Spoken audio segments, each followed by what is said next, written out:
At 28 years old, I was shot and paralyzed from the chest down. I had two options. I could stop and let the things I cannot control me, or I could move forward and put my energy into things that would improve my life and those around me. I chose to move forward and surround myself with risk takers, innovators, and leaders who've chosen the same path. Join us on the journey.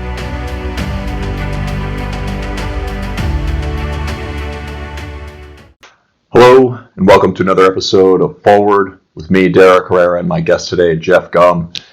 Jeff Gum is an incredible man. He is a former Navy SEAL and now entrepreneur in the swimwear industry.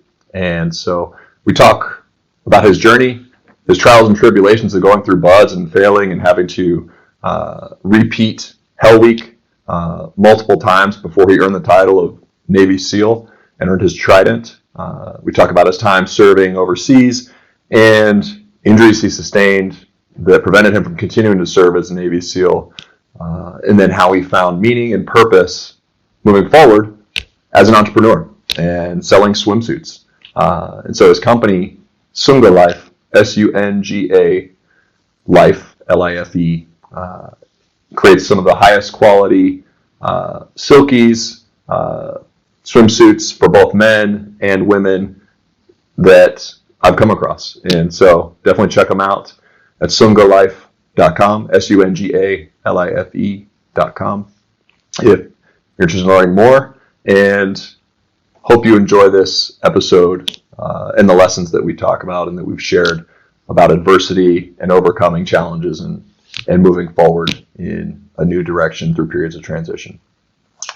As always, if you enjoy this podcast, if you're watching on YouTube, like, comment, subscribe. If you're listening on Apple Podcasts, please leave a 5-star rating. If you feel so inclined, leave us a review. Or if you're listening on Spotify, feel free to share with any of your friends or any other platforms that we're on so that we can reach more people and amplify the impact that we have. And so really had a phenomenal time talking with Jeff. He's doing amazing work, not just with his swimwear line, but also with other nonprofit organizations that he supported, like Force Blue Team and Adaptive Training Foundation, and hope you enjoy this episode of Forward with Jeff Gum. Jeff, welcome to the show. Thank you for having me. Excited to be here. Pleasure's all mine. Appreciate you making time to come down and chat. Would love to, before we get into all the specifics about what you're up to now, all the amazing work you've been doing over the past few years and the journey you've been on, would love to just go back to your younger days, what it was like, and really what led you to the decision to join the military and what called you to service. Yeah, so I grew up on the East Coast in Pennsylvania. I was actually born on a dairy farm in the Lehigh Valley, close to Appalachian Mountains and Appalachian Trail and everything there. It was a really nice place to grow up. My father died when I was young in a car accident, and I was the oldest with my sister and brother, and kind of always wanted to protect them and keep them safe. Then kept getting a little bit older. I was an athlete, played almost every sport I could: soccer, basketball, track, cross country, kicked for football. But then I was playing basketball my sophomore year, and I tore my ACL. And I went from playing every sport I could, and then also lifting and working out, that all of a sudden I'm in a brace and couldn't do anything, and I was kind of losing my mind. And I realized I needed the biggest challenge in order to be fulfilled. And I was like, what's the biggest challenge? I started trying to find out, and I'm like, oh, Hell Week, and to go be a SEAL after. I was like, oh, that sounds awesome. And it was all I wanted to do then. I wanted to do Hell Week. I wanted to, challenge myself as much as I could. So as a sophomore then, kept researching more and more. And then about a year and a half later, beginning of my senior year, 9/11 happens. And it just reaffirmed it 100 times more, not to just go be a SEAL because of the challenge or to shoot guns and blow stuff up or all these really kind of cool things, but to go hunt the people that did this and keep our country safe and help make sure it never happened again. So, and then I was like, all right, well, I started talking to different recruiters. I was looking at the Naval Academy. I was looking at colleges. I found out about ROTC, and where I'm like, oh, I can go to a normal school and do ROTC as well. And I thought that sounded pretty awesome. I talked to my cousins about going and checking out University of Florida and University of Miami. I'd been accepted to both of them, and they're like, oh, check out UCF. We live in Orlando. It'd be good if you go out of state, have family close and everything. And so then I went to UCF and loved it there. I was in Army ROTC, and after my freshman year, they sent me to airborne school, and they didn't have a Navy ROTC, so that wasn't an option. I was like, oh, I'll do like Rangers and SF was kind of what I was thinking. But after my freshman year, I went to airborne school. Randomly, all my like best friends in that class had just graduated SEAL training out of Bud's class 244, and then these guys all had like longer hair and sideburns, and they didn't march, and they didn't say yes or no sir, and they're like, yeah, we live in San Diego on the beach. And I'm like, okay, I'm definitely going to go be a SEAL. I think I fit in really well with this culture. And so after graduating from UCF, and these guys all told me, yeah, you want to go enlisted, and that way you can be a sniper and a breacher and heavy machine gunner and do all these really cool parts of being a SEAL, and you can't do that as an officer, and then you can always go be an officer after. I was like, that all sounds like perfect. And so after graduating college, then I enlisted to go into the SEAL teams, and here we are. It's awesome. Did you watch the books, or did you read the books and watch the movies? Like Navy SEAL, Charlie Sheen, and even Discovery Channel would have Bud's Class 2. Right. I think it was Bud's Class. Right. Or 228 was the Warrior Elite. The Discovery Channel was 234. That's right. So read Lone Survivor. Yeah.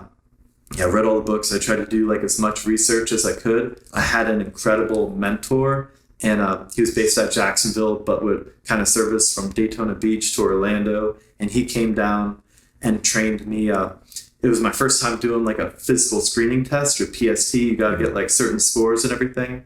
And I wasn't like a very good swimmer yet. I had swim lessons as a kid, but I was like, I ran track.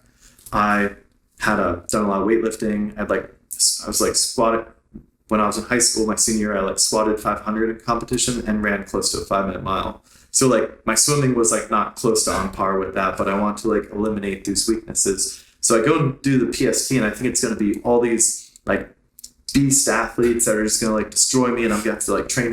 But I go and do the first one and just destroy everyone and everything.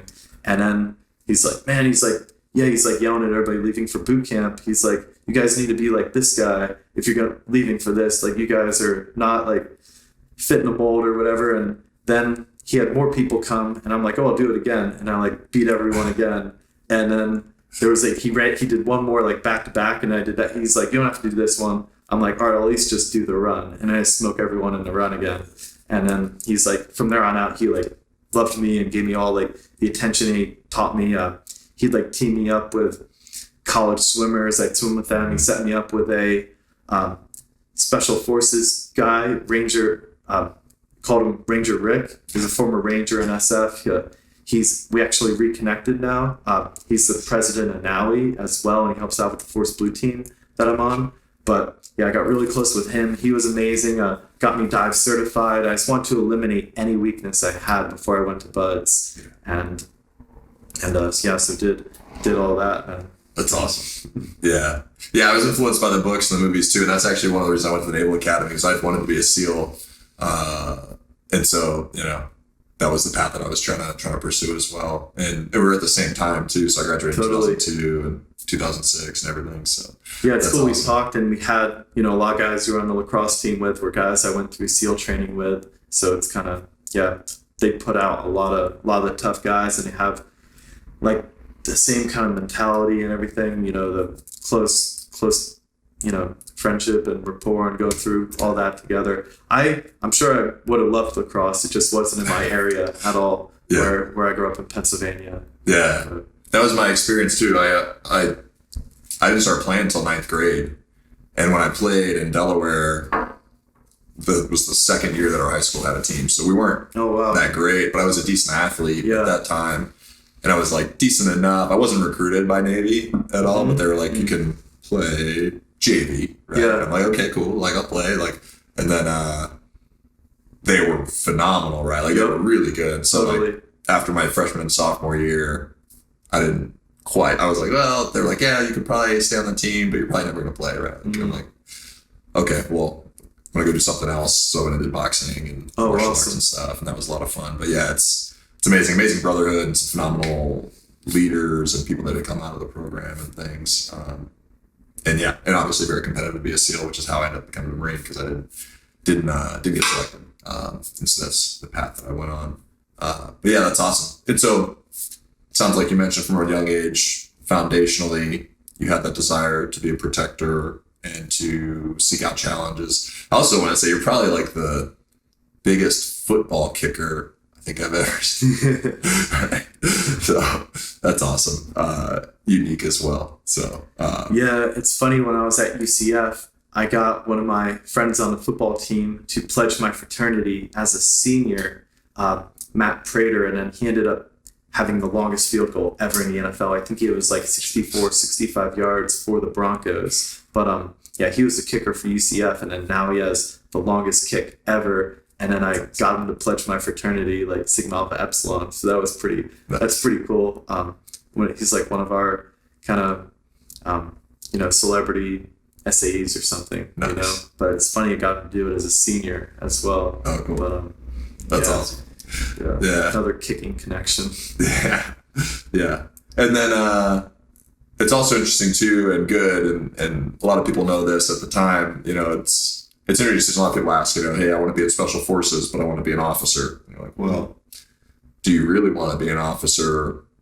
Because if you want to be a special operator, it's an enlisted man's job, right? It's an enlisted man's game. And although you get to lead people as an officer, your time is limited. There's varying duties and requirements and things there. And so, just in general, for anyone listening, right, you follow the advice, which I give to most people now too, which is, if you're drawn to that aspect of being a special operator, you need to enlist, and you need to do it in the Navy or the Army, right?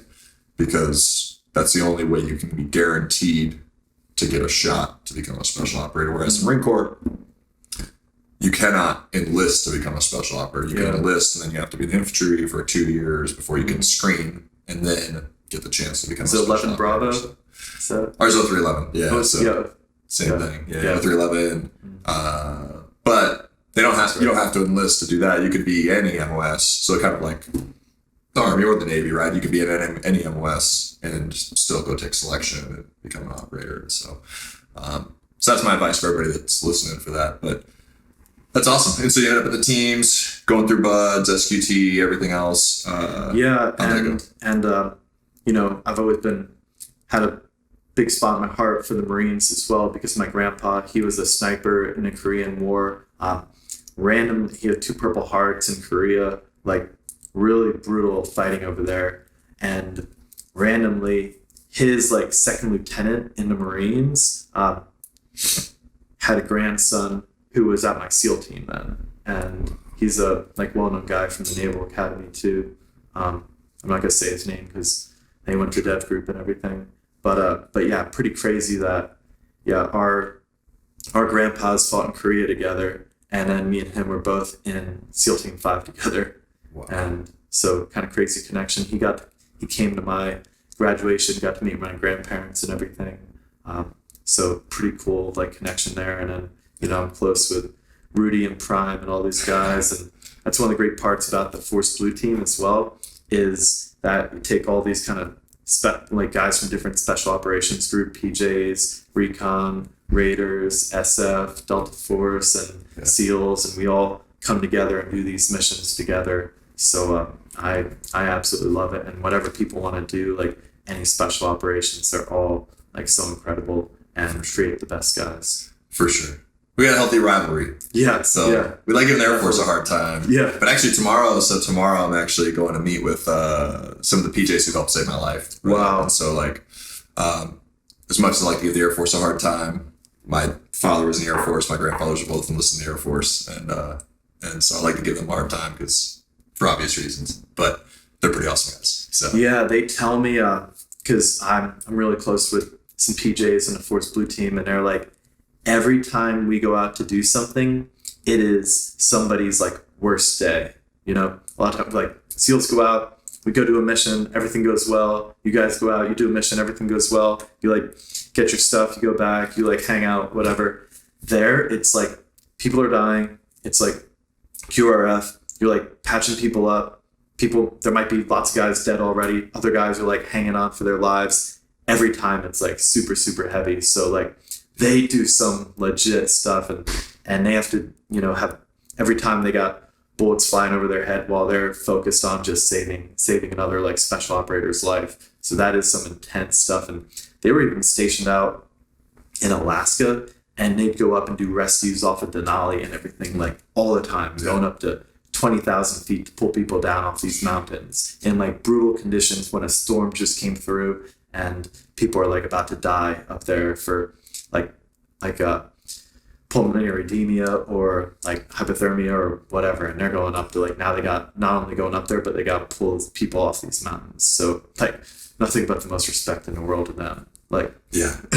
Yeah. And that was the same unit that had saved me and Ricky's life too during that time, was the unit from Alaska. And so, oh, wow. yeah. I forget which exact unit it is, but that group is the one that was out there.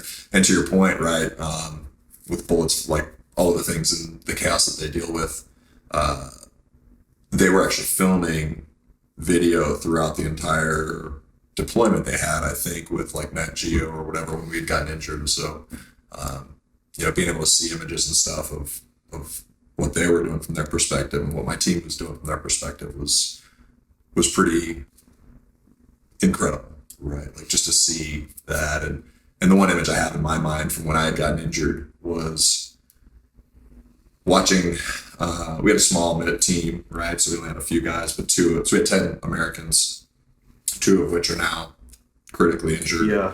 And our guys were under heavy fire, but the other 8 guys all had to carry us to that helicopter without being able to return fire, right? So they're literally risking their own lives, running out into a field to get us on the helicopter. Yeah. And it was something I kind of remembered loosely, but was fading in and out. But after I saw that image, right, of them doing that without hesitation, right, it's just like cemented in my brain. It's like, yeah. So PJs are awesome. We won't give the Air Force a hard time today, even though it's easy to and fun to do sometimes. But that's awesome. So Buds, SQT, and then which teams did you end up with? You said you were Team 5. Yeah, so then I went to Team 5. I was there for 4 years. Went to Iraq for my first deployment, and then came back, did a bunch of schools like Sniper, Breacher, Hearst Castmaster, did like a POTUS mission out of Hawaii, working with the Secret Service, and then trained up again, did a second deployment. That's where I ended up hurting my spine, fast roping onto a roof, and then my foot like wasn't working, and I'm like, what's going on? My foot would just slap everywhere I went. I was having like crazy sciatica coming over my IT band, and I thought I was having some IT band issue, and I'm just like rolling it all the time. And then they kind of figured out what it was, and they had called back to Landstuhl, Germany, and they're like, oh, he's having like a major herniated disc issue. So then they literally like put me on a flight, and I flew to Germany, and the like doctor saw me and just saw the way I was walking, and he's like, yeah, you're having surgery tomorrow. And I'm like, what? I'm having surgery? Like, it's like I didn't even like feel that bad. And he's like, yeah, we'll do an MRI, but guaranteed, just looking at your foot, there's nothing we're gonna be able to do, and it's only gonna like make like damage your nerve even more the more you walk on it like that. And he's like, you can't even pick up a backpack. I'm like, I've been carrying boat engines around, like, and they're like, do not do anything. And so go in, and they did a spine surgery that day, and then I kind of recovered and rehabilitated, and then became an instructor and started teaching all the hand-to-hand combat and prisoner handling for the SEAL teams and for guys going through the pipeline that were about to graduate. And my back was doing pretty well for a while. I thought they told me it's like full recovery, everything will be good. But then I started like re-injuring it more and more, and I was kind of stubborn and thought I could just like kind of train through it. It just kept getting worse and worse. And then they kind of realized like I wouldn't be able to go back to a SEAL team because it'd basically be a liability for the platoon and the team and everything. So I got out, and it was kind of, as one door was kind of closing, another one was opening. I had a lot of friends who had done their MBA at Wharton. I was going up to LA all the time, seeing the different like business deals they were doing with people they went to business school with, saw the opportunity there. I did the Honor Foundation, which like Joe Musselman founded, and I know you're pretty involved with the Marine Raider community. And, I kind of saw all these opportunities to create my own company and everything. And I was like, oh, I want to go to UCLA, Anderson as well. And they have like a great entrepreneurship program. And literally while I was there, I was meeting with a guy in the Anderson Venture Association, Veteran Association. They mentioned you and that you had just won like this competition and this grant and all these things. And I think it was just like within a month or something, we did a technology trek through Silicon Valley. And it was actually two things. The Honor Foundation was there, and then there was a Veterans Tech Trek as well. And then that finished, I was literally doing both of them. One like started maybe one day before the other. And then, you ended up kind of talking to everybody at Y Combinator, and that's where we met. And so, it was all kind of meant to be. Yeah. Going back to your point about the challenge though too, sometimes I think that dealing with those types of issues, I feel like I can relate to what you're saying because when you talked about your injury, because when it's not black and white, you feel like you may have control over the outcome, right? Mm-hmm. But in some cases, no matter how hard you work, some things are outside of your control. Yeah. Right. Yep. And so for you, I'm interested to hear what you think about that and how your personal experience was.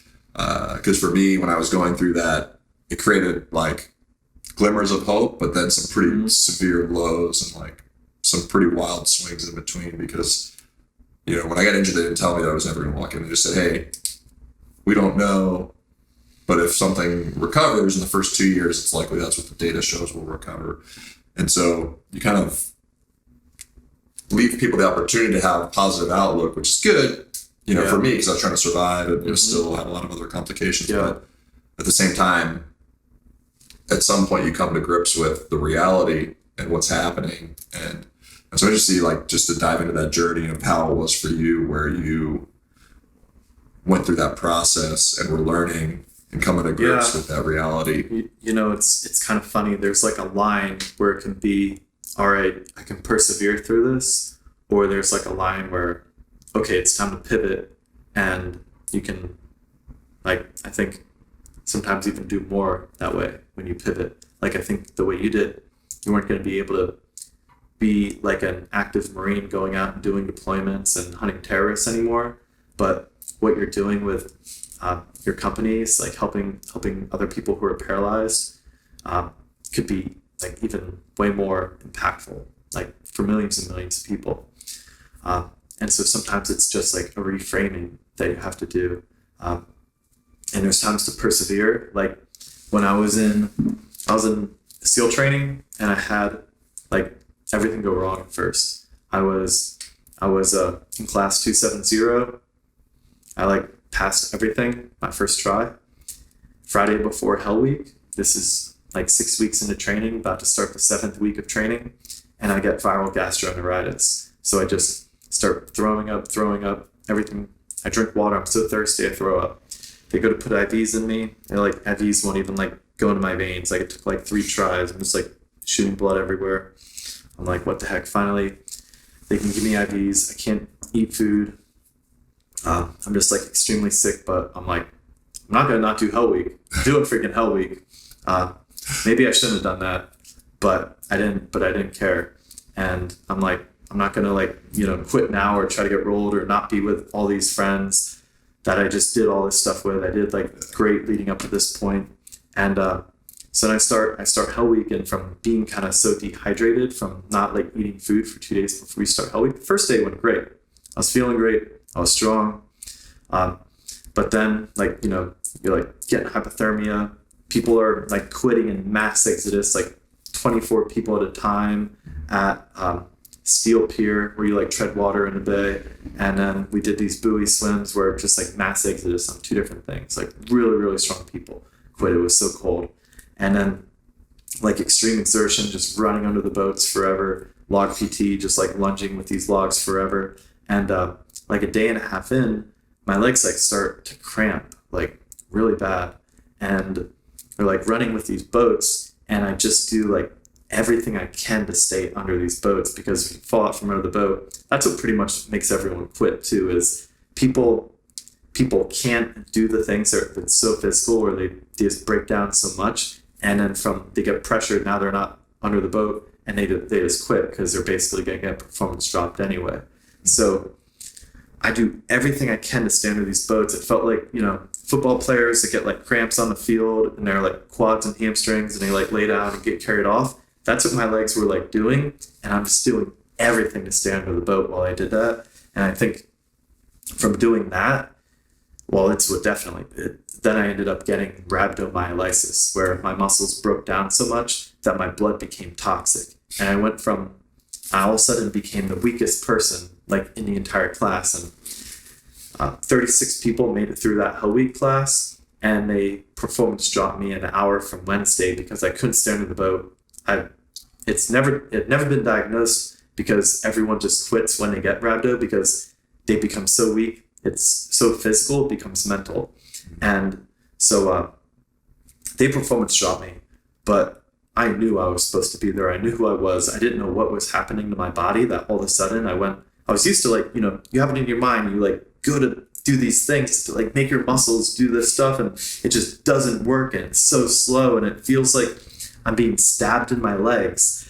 And I'm like, what the heck is this? And they performance dropped me, but I called all the SEALs I knew.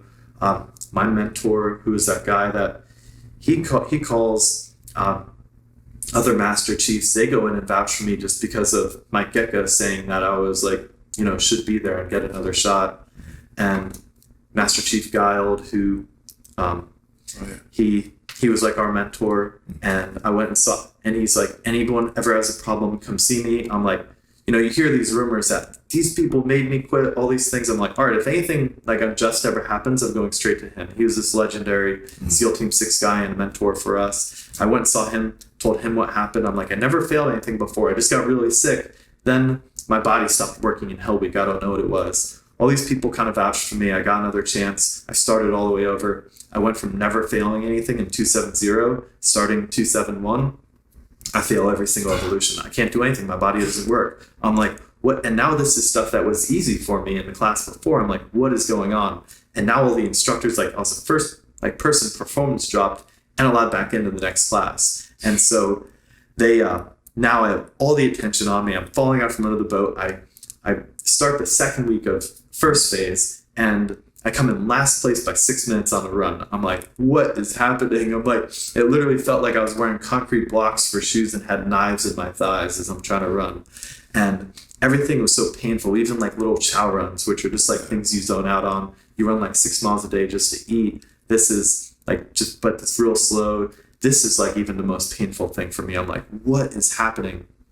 And after I come in last place, we're about to have boats on heads after that again. And I'm like, now they're going to literally try to kill me with boats on heads. And I'm like, I go to medical, and I'm like, hey, I'm not looking for a way out. I'm not looking, I just need to figure out what is wrong with me. I never failed anything before. Now I can't even pass anything. I just want to be healthy. I don't know what's, and he's like, oh, it sounds like you got this thing rhabdo. It's extremely rare, but we'll send you in for labs. And I go in, they draw my blood, comes back toxic. And so then they give me like medical convalescent leave. And so now and some of these instructors are like pissed. They're like, you're getting rolled again. You're just trying to be a buds flounder, all these things. You're just trying to like just flounder around you think we're just going to let you get through this. I'm like, oh God. So I go back, I just rest. It's just like rest and hydration, and my body like, filters out all that like bad blood and everything. And I come back, and then I was like light duty for like a week or whatever. And then all of a sudden, we start doing little jogs, and all of a sudden I can just like zone out on the runs. And I'm like, wow, this feels. Ty Woods was my instructor, they start indoc, and this time they don't make the guys that had been through indoc do it again. And so I just work out with all the guys who had been through Hell Week, the brown shirts, and we just do all these like epic workouts with Ty Woods, who's like the hero of Benghazi and everything that was killed fighting there. 13 Hours is based off of him, and he was just amazing. Do all these amazing like workouts, and I just get in incredible shape. And now I'm used to doing everything with my body not working, and now I'm like one of the fittest people in the class again. So, and it went from being like a winter Hell Week to like basically a summer Hell Week. And now I'm like getting out of these surf tortures, and I'm just like, not one shiver. You're not even going to let them see you shiver. Like, not one. I stare at all the instructors. We do our first run. I go from coming in last place by 6 minutes, 40.08 4 mile, to running a 28 4 mile on like the second day, come in the top 10. And I'm just like, stare at everyone like, look who's back. Like, look who's back.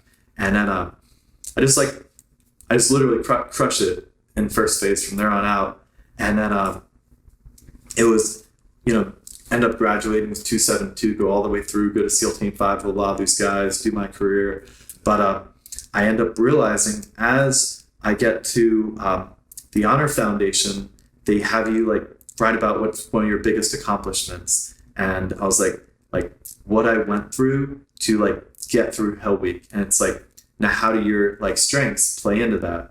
And it's like they had you do the strength finder exercise, where mine were like strategic, winning others over, achiever, maximizer, and communicator. And I saw how all these strengths like played into it. It wasn't just like being tough that got me through that. It was like communicating like why I deserve another shot. It was winning others over, having all these people come in and vouch for me. Achiever is definitely, very like I was never going to quit either. But that's like the type of scenario where it's like you can persevere and you can never give up and you can push through there. And then it also made me realize like, be thankful for those tough things that happen to you. You might like, I felt bad. I felt sorry for myself. I'm not gonna lie. I felt sorry for myself when I was like, I got performance dropped in Hell Week. I had my dreams ripped away. I was like, what? I was like, it was the most depressing thing in my life. After, making it through all that, I realized I'm never going to quit. If it's something that I can like do, I will never quit, never give up. And then that is like the biggest strength as I move forward, creating my own business. A million things, I know you, like a million things go wrong. Whatever can go wrong will go wrong. And it can even be things in like, relationships and like really sad things that happen, people that you trusted. But it's like, I've been through these tough things before, and what I thought was the worst thing to ever happen to me ended up being the greatest gift to ever happen to me. And then, but there are times to pivot like as well. Like when I injured my back and I kept trying to fight through it and do jujitsu. And then I was like, I thought I was gonna, go back to a SEAL team after I finished being an instructor. But then I kind of realized, you did 10 years. It was awesome. If you keep trying to push it, like you can ruin your back, you can ruin your body. I had 3 surgeries in my last 4 years while I was in, also on my ankle and my shoulder and my back. So I was like, that was all while I was healthy. What's going to happen now that I've had all these injuries? I'm getting older. Do I want like a low quality life for the rest of my life, or can I lead a more like low impact life and switch to like business, use that incredible background as a Navy SEAL to try to like help people like even more in a lot of other ways? And so it's kind of, that fine line. Do I persevere or do I pivot? Yeah. That's awesome. Yeah. That's amazing. And that's really insightful to understand and unpack that lesson. So I appreciate you sharing that.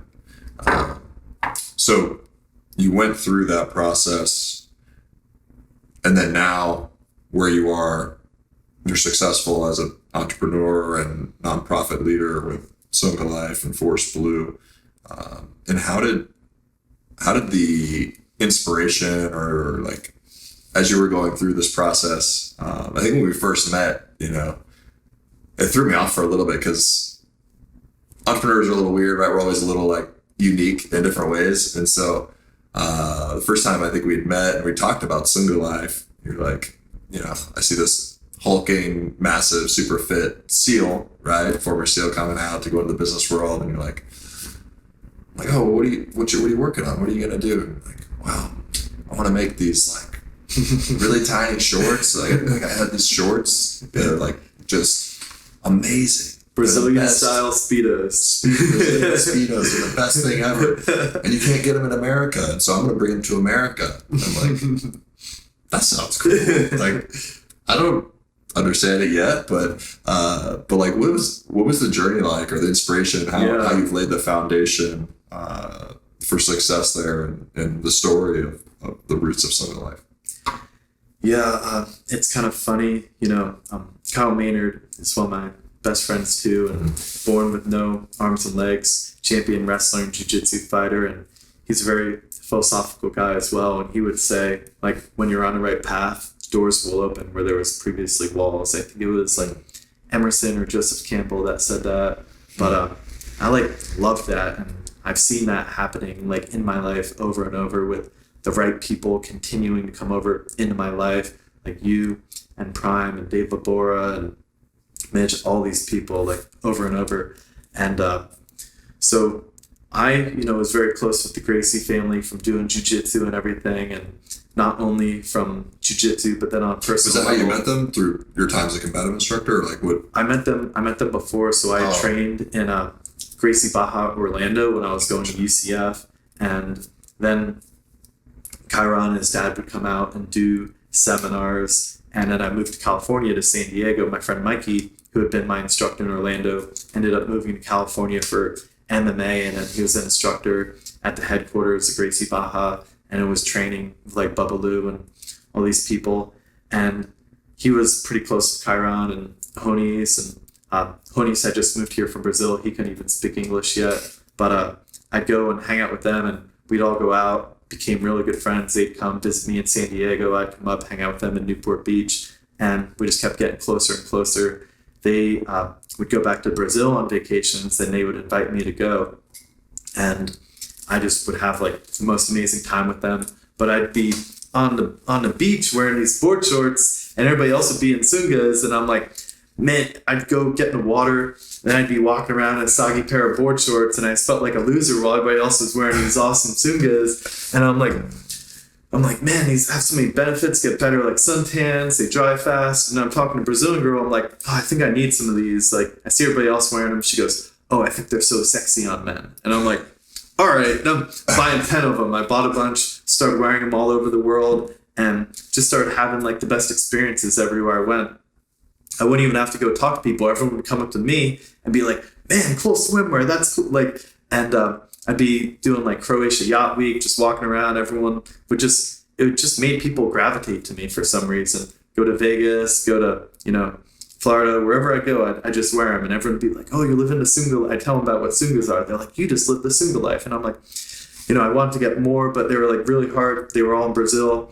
I was like, you know what, I need and then as I was doing, like, realizing I was going to transition, I'd always been drawn to entrepreneurship because my cousins were successful had businesses in Florida and everything. And I'd always wanted to, do that after I was a SEAL, but I didn't know what kind of product. And then I saw this product that was wide open, and created Sunga Life. I did the Honor Foundation, went to Silicon Valley, saw all these companies. I was originally thinking I might do it while I would do my MBA or even after. But then I was like, I just need to make it right now. And then I can use that going through business school to like grow and scale the brand.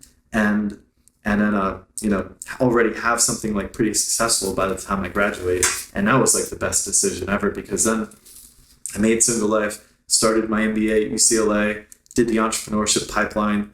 So every like entrepreneurship class I did, Sunga Life was like the project where we would create like a bigger and like more robust business plan, create a pitch deck, and I'd have all these other really smart business school students working on it at the same time. And then it was my master's thesis there, did the Anderson Venture Accelerator, I did Startup UCLA, now I'm in Showcase Accelerator, and a lot of these, they give us like $5,000 grants and stuff too, and all these incredible VCs and successful entrepreneurs. We kind of, I pitched them, and they'd all kind of love the brand and the idea. And it started getting more and more traction, especially as I started to build out the team more and I brought in my business partner, Warren, who's kind of like the CMO, CFO. He came in spring last year. And then in 2020, the business, like the website revenue grew 8x, and then like had like pretty solid revenue. And then this year, like doubled again. And so, really happy and just keep learning more and more and like building the team out more and being more impactful. I'm able to, take, and it was funny because I wrote my applications to UCLA that I had this company and I wanted to use, all the resources to grow and scale the brand and then use the brand to help out with these foundations I'm like passionate about. Like, and I wasn't even on the Force Blue team or knew about it yet. But I was doing a lot of work with the Adaptive Training Foundation, Dave Abora, and now he brought me on to be on the board with them and everything.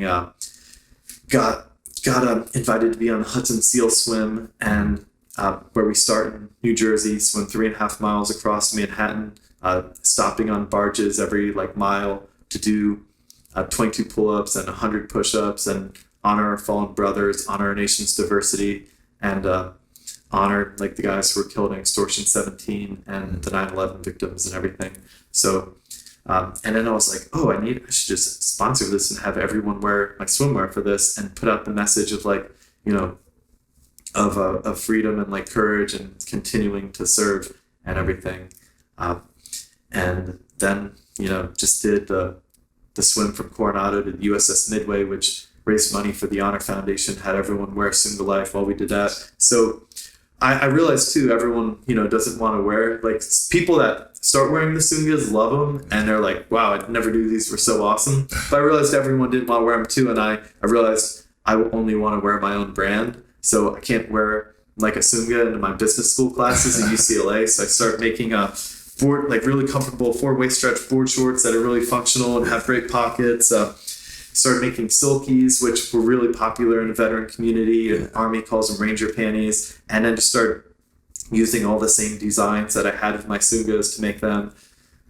Women were like, I'd really love to wear your stuff, but you don't have anything. So I started making bikinis, and I created the first like women silkies, and then they like kind of blew up. And then I was like, I knew camo was really popular, and I created the Naked Warrior camo, which honors the original like frogmen that cleared the beaches in Normandy and Iwo Jima. They used to call like SEALs Naked Warriors because they would just be in like tiny like UDT shorts and dive mask and fins and and so I put little like tridents in it to honor and all the different camo. And I was in like summer 2019 and they were just selling out nonstop, and I'm like, people really like the camo. And then I made like 5 new camos. And then that's when like 2020 kind of like blew up. I started Facebook ads as well. And that was really successful. And then continued that, created the new Tiger camo because we were doing this swim and it finished on USS Midway, and that was involved in the Vietnam War. So everybody was wearing the tiger stripe in the Vietnam War. So I made these, and that's what everyone wore for the Honor Foundation swim. So it's like a really great way to like tie together my different passions of like, trying to create a successful business, help out with these foundations I'm passionate about.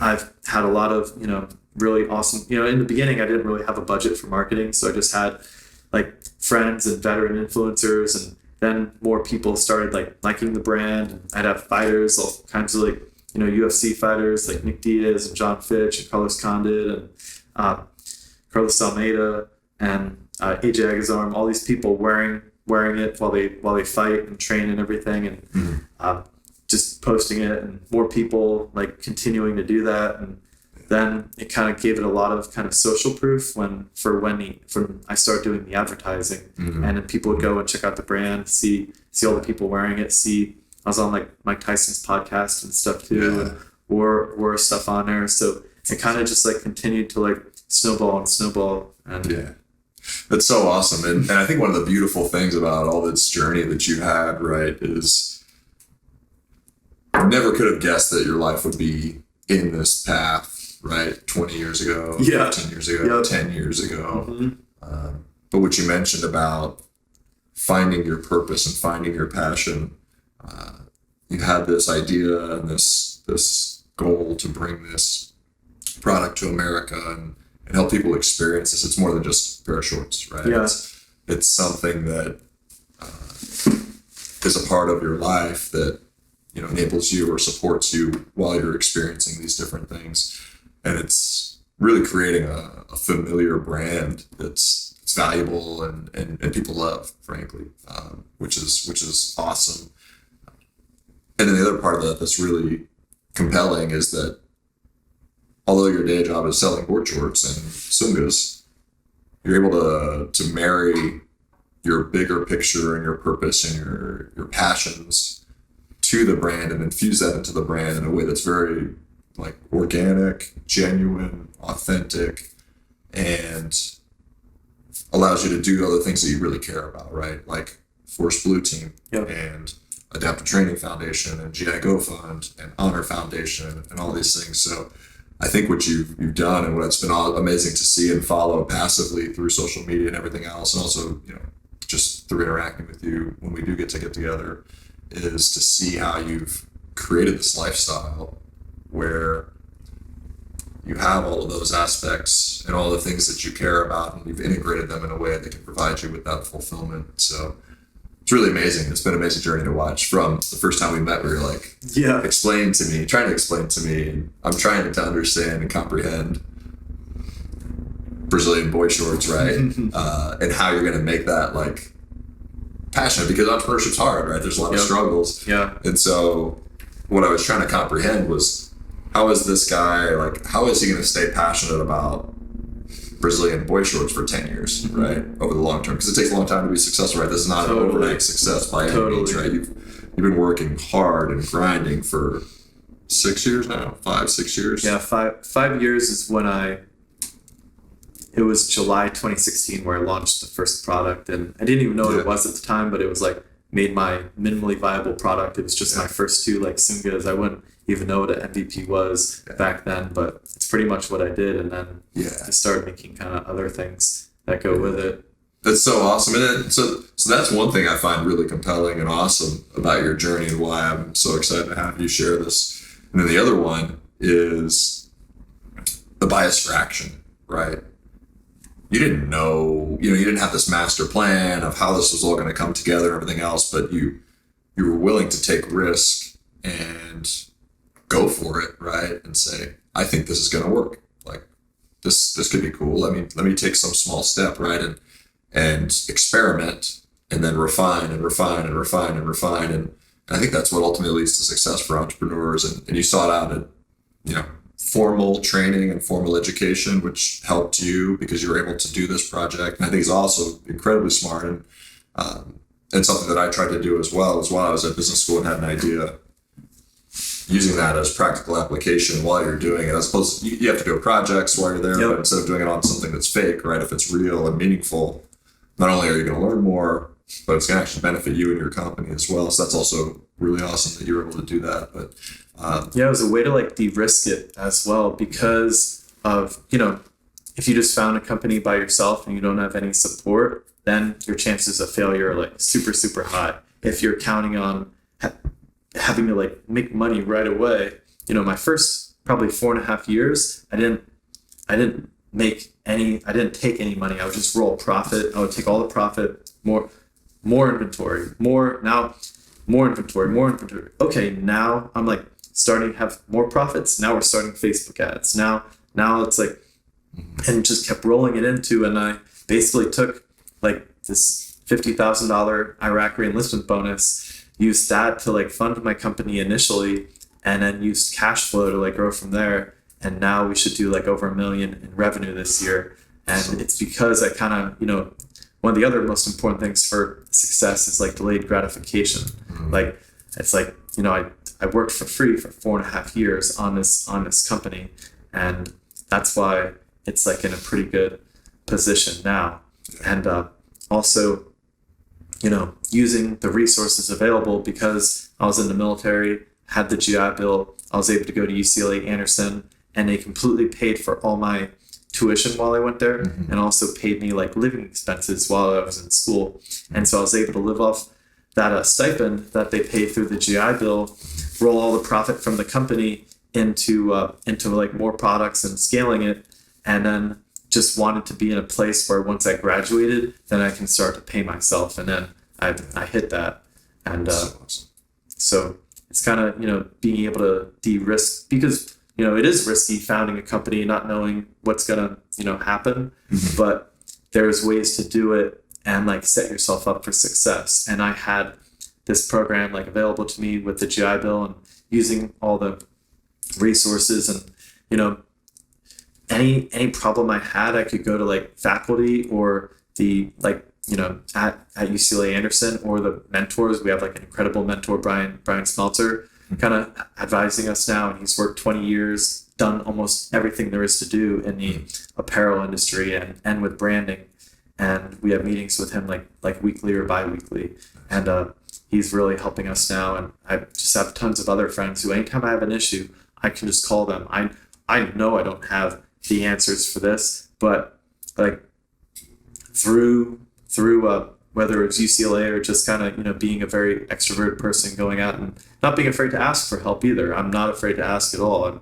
I know what I'm good at. I know when I don't have the answer, and even if I think I do, a lot of times I'll still get advice on it, and that's why it's been like successful, and I haven't had anything too catastrophic happen. Like, it's awesome.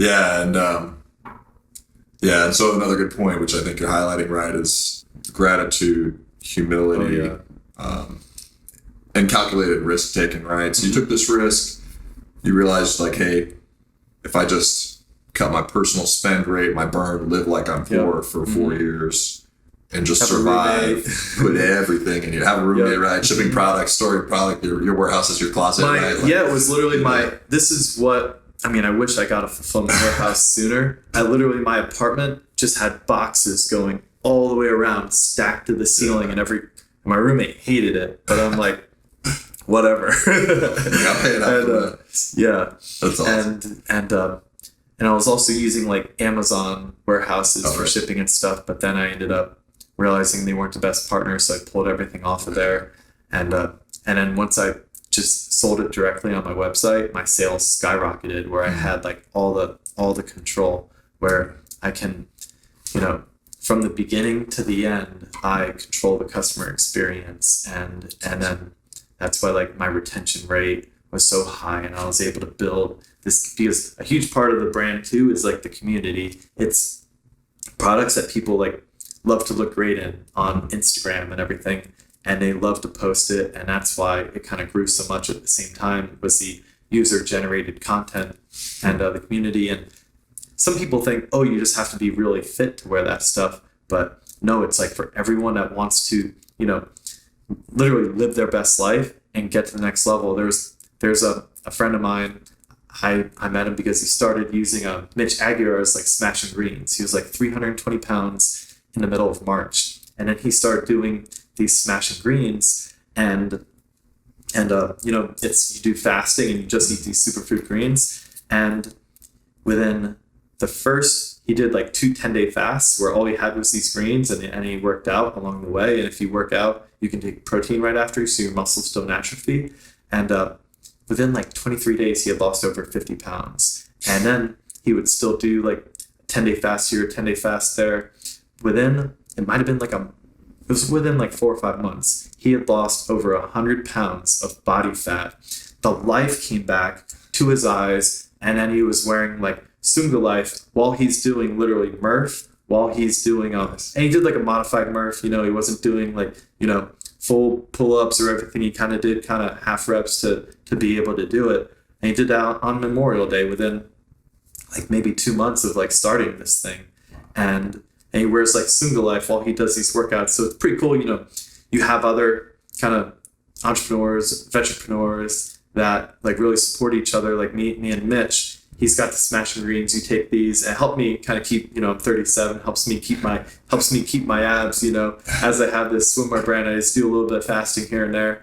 Yeah. And then he wears them while he fights MMA, or he just had a jiu-jitsu match where he was supporting, he has the Adopt a Cop jiu-jitsu, where now he has over 1,000 police officers taking jujitsu for free to make them better police officers, be able to arrest people safer, keeps the people safer, and them like safe at the same time. So he just had a match where he rolled against Jake Shields and raised a lot of money for his foundation, and then wore Sunga Life while he did that.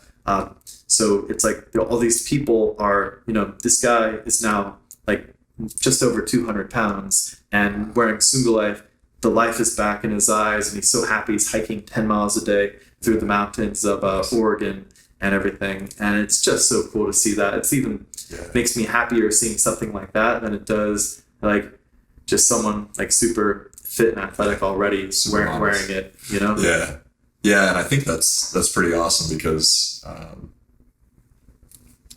like you said, right, it's about empowerment, and ownership and action, Absolutely. those sorts of things, and that's awesome. And like one of my favorite quotes, and I think it like embodies the brand so much, is the Thucydides said it, and the secret to happiness is freedom, and the secret to freedom is courage.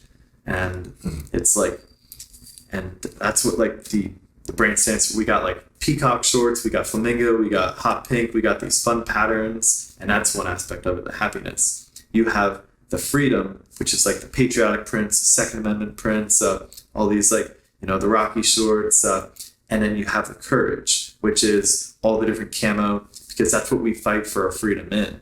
And you stand for all these things, and people don't realize the fact that we're here sitting in, beautiful California without a worry in the world hardly is because of the courage. The reason we're here and we're happy and we have our families and everyone's safe and we're able to go out and not like, worry about anything hardly happening is because we have freedom to do that, and then we have that freedom because of the courage. It's all encompassing. A lot of people don't put that together, and that's what I love having the brand like stand for at the same time. So awesome. Dude, we can talk for hours. Yeah. I think that's a good place to end it, man. This is awesome. This is awesome. So awesome, man. So before we wrap up, I want to make sure everybody understands the different organizations that you're involved in and where they can find them. So Sunga Life, Adaptive Training Foundation, GIACO Fund, any of the websites you want to shout out and where people can go to learn. Yeah, so Sunga Life is just SUNGALIFE.com, or the Instagram is @sunga.life. And then Force Blue Team, could talk for a while on that too. We should really have you come out and like dive sometime too with like me and Rudy and everybody. We literally restore the coral reefs on the ocean floor. Our coral reefs are being decimated. Over 50% of the oxygen that we breathe comes from the coral reefs, and it makes up. It's such a tiny percentage of the ocean floor. It's like 0.002% of the ocean floor, but they're just so powerful. But they're being wiped out by the rising temperatures of the ocean and everything. So we're working with different scientists, creating stronger genotypes that are more resilient to the rising temperatures and also spiny tissue coral disease. And so it's like these special operators or combat divers, we get repurposed to become scientific master divers and work with the top scientists in the world, also saving sea turtles and sharks and all kinds of awesome stuff. And then Adaptive Training Foundation. I'm going out and doing a class with them in March. I would love for you to come out and train with me and Dave and everything. I'm going to be there for at least a week, and let's do it, man. And then they're doing after they train there, we deploy to it's so cool because it's like doing a workup and then deployment where you came out and did the surf trip in San Clemente, but then we're going to do a skiing trip to Granby, Colorado. So I'd love for you, if you can at all, come out skiing too. And then it's just like the best thing working with all those guys and everything as well. And then, Hudson Swim and Coronado Swim, we just did Swim for Soft, and Honor Foundation, which helps special operators transition to the private sector. It's like, a lot of, like, another issue we didn't even touch on is like, veteran suicide and everything there. But I've, been lucky. I had a great transition and everything. It's like when you are kind of focused on helping people, it's like you don't like worry so much about yourself, and it's like finding these ways to continue to serve, like through all that, and then doing it in a community at the same time, and just like, Force Blue and ATF and these swims and everything. It's like keeping like a strong community while you do that, and a purpose at the same time. So I've been really lucky to be able to incorporate like Sunga Life and helping all these things at the same time too. And I couldn't be happier with that. Yeah, it's awesome. Yeah, when I was talking to Prime last time, we had a great chat. And that's exactly what he was saying. He was saying, we talked a little bit about this in the saying of, the patrolling mentality, right? Which is when in doubt, focus out. Yeah. Right. Wow. And so, beautiful.